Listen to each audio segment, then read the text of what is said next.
Hai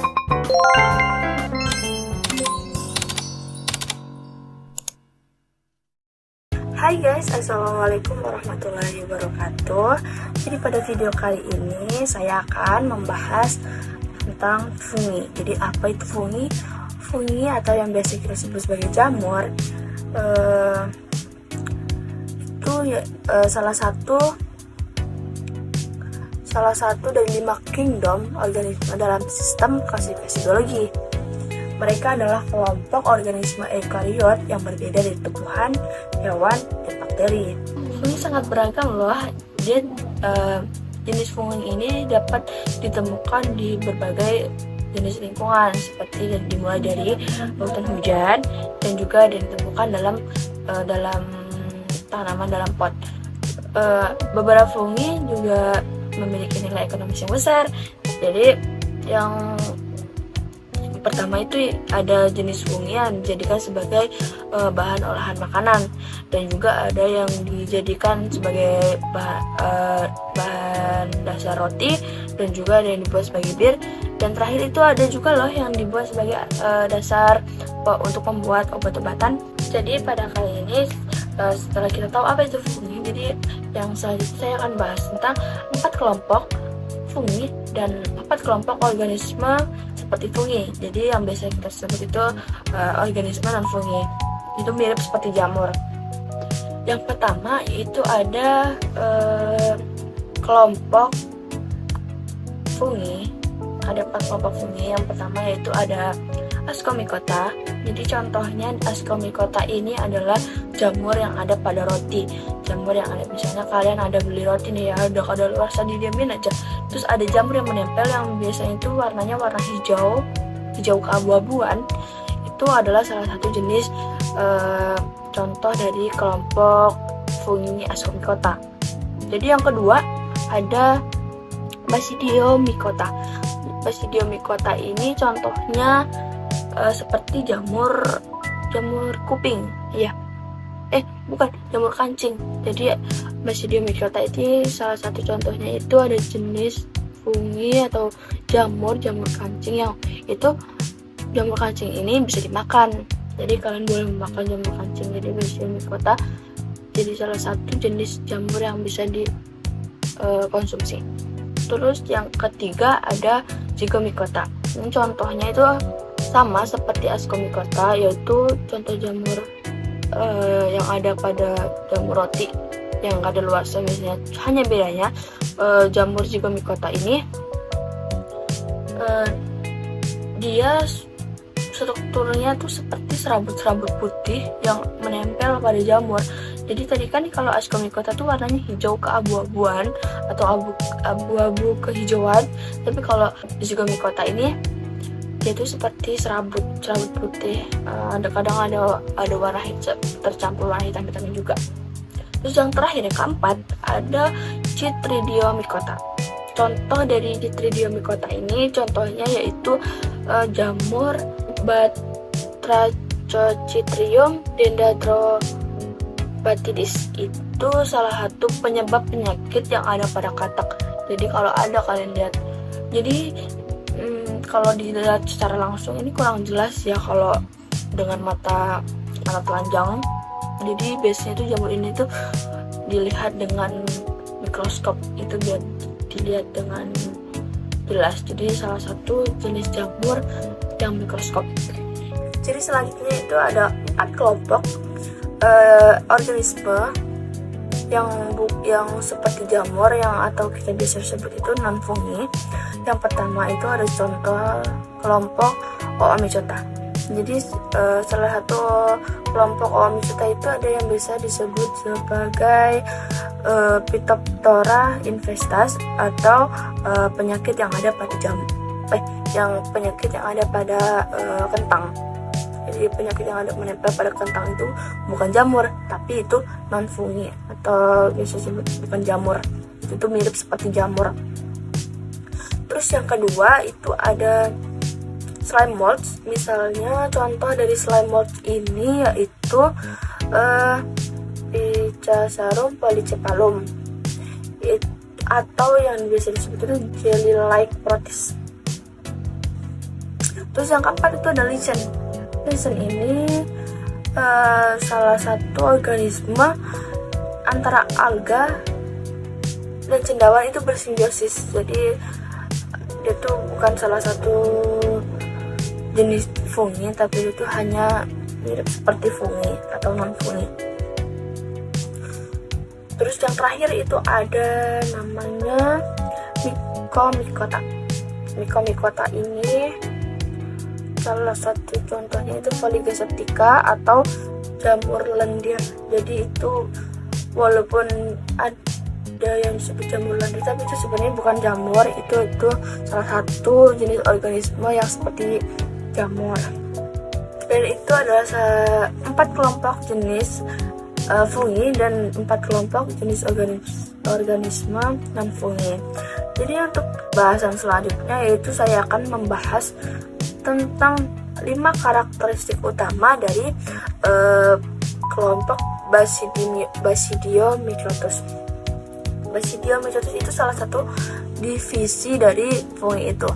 Jadi yang pertama, dia itu memiliki 5 karakteristik utama. Yang pertama yaitu ada ciri khas utama dari Basidiomycota adalah struktur yang disebut basidium yang merupakan sel reproduksi khas yang menghasilkan basidiospora. Basidium ini biasanya memiliki 4 bulatan atau tonjolan yang mengandung basidiospora. Terus karakteristik kedua yaitu reproduksi dari Basidiomycota ini yang memiliki siklus hidup seksual dan aseksual. Reproduksi seksual ini melibatkan pertemuan antara hifa atau biasa disebut miselium dengan jenis kelamin yang berbeda,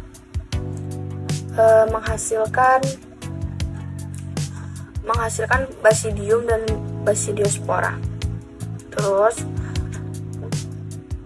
karakteristik yang ketiga, Basidiomycota ini memiliki struktur jamur yang terlihat seperti payung atau biasa contohnya kita bisa lihat seperti jamur kancing. Ini terdiri dari tudung, batang, dan lamela yang mengandung basidia. Terus karakteristik selanjutnya itu untuk siklus hidup dari Basidiomycota yaitu melibatkan perubahan antara fase haploid dan diploid. Siklus hidup ini mencakup pembentukan basidium yang menghasilkan basidiospora haploid yang kemudian berkembang menjadi miselium haploid. Terus yang terakhir yaitu peran ekologi dari Basidiomycota ini, yaitu memiliki peran yang penting dalam menguraikan materi organik seperti kayu, serasa hutan, dan juga berperan dalam membentuk hubungan simbiotik dengan pohon dalam bentuk mikoriza. Sebagai kelompok fungi yang beragam dan penting dalam ekosistem serta dalam budidaya jamur. Jadi itu adalah 5 karakteristik utama dari Basidiomycota.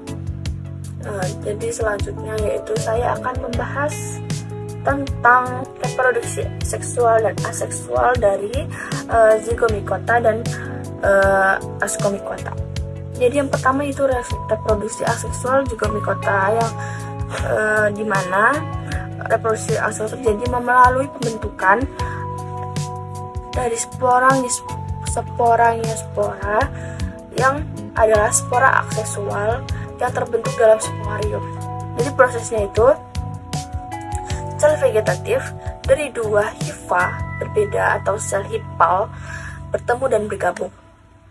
Bergabungnya 2 sel hipal ini membentuk zygospora yang merupakan sel besar yang mengandung materi genetik yang bercampur dari 2 induk yang berbeda. Terus zygospora ini kemudian tumbuh dan membentuk sporanium yang menghasilkan banyak sporangiosspora. Itu jadi salah satu proses dari proses reproduksi aseksual dari Zygomycota.